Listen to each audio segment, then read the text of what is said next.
Good evening, traders, and welcome to another reality check from the market.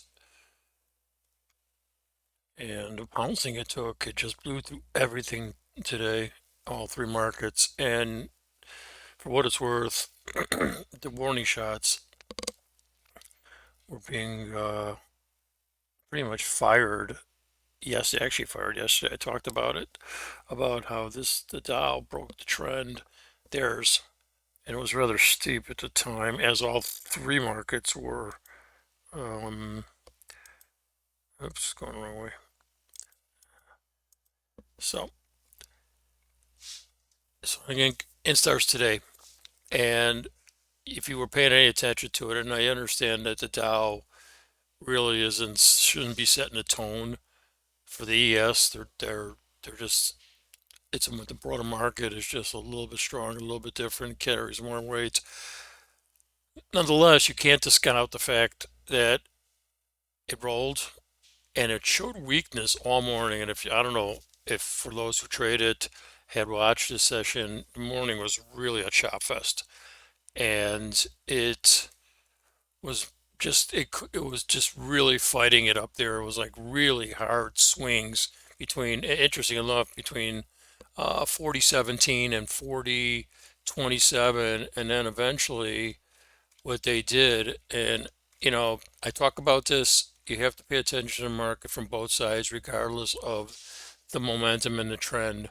Markets turn, and this is why you have to be sharp. And trust me, this wasn't an easy short if you were holding on to it as I often do. And here's your high, and I think this morning was around 40.33, 40.32, and R1. That's the first resistance level from daily pivots is up here. It's a gap higher, and it's in a extremely overbought market. And it's so many signs were there that this thing was ready to roll.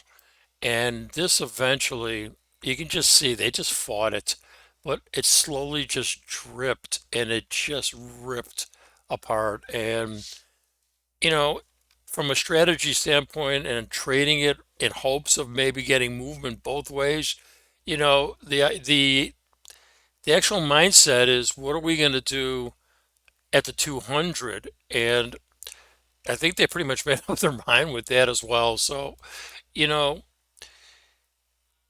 there's just days like this where everybody gets out of the pool and they put it back right in the middle of all this junk. So we're just gonna have to see how this plays out. Was this an overreaction?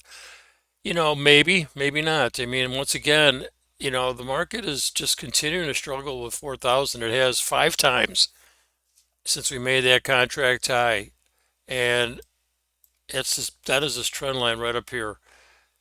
So, we keep getting up here and then it's almost as if it's just gonna fall apart because are you gonna find buyers up here? All those, I get it. There's so much enthusiasm in this market, which is really a good thing because when this is done and said and all this information's out and the market finally absorbs it, and it always does before anything else, it could be a really wonderful bull market. But for the time being, it's playing a range, and the range is mid 40s to 3,900. And that could be, it's possible they want to take them back down there. That's right to here. That's at this, I believe, 39. Yes, and well, what is that? That's an 18. So, I mean, you can see how price is like really getting goofy. We're going to have to pay attention to these particular support zones. Are we going to get some follow through on this? Seems like every one before it has.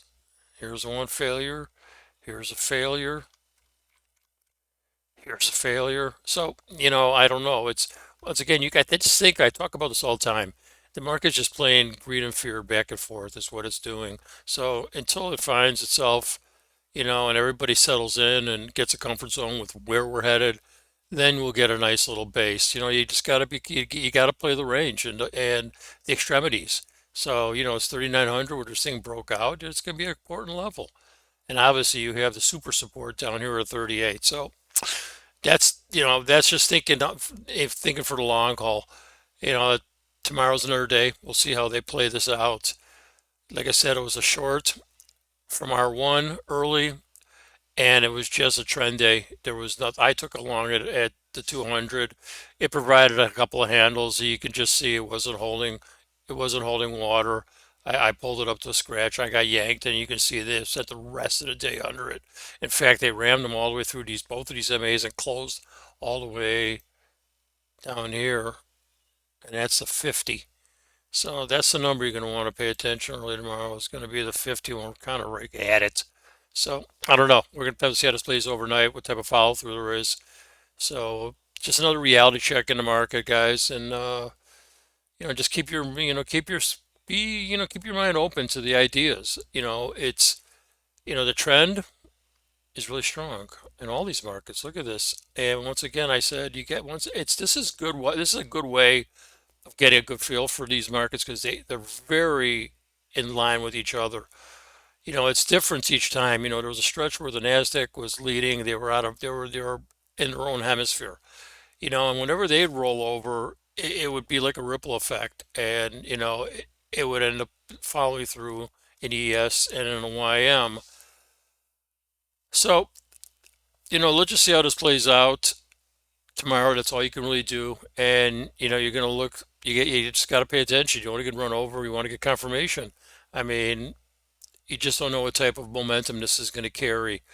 So good luck with your trading. Pay attention to the moving averages. Always your pivots. They're going to give you something, especially if they fall in line with one of these moving averages. They're pretty powerful. Although today, well, I guess today proved otherwise because 84, I believe, was S2, the second support level. Yeah, it was the second support. 65 was the third, and I think we chopped around there late in the day, and we had a hard time getting above it, and the rest was just a liquidation sale into the close. So we'll just see where the money goes tonight, and tomorrow morning. That's it for today, guys. Have a great night.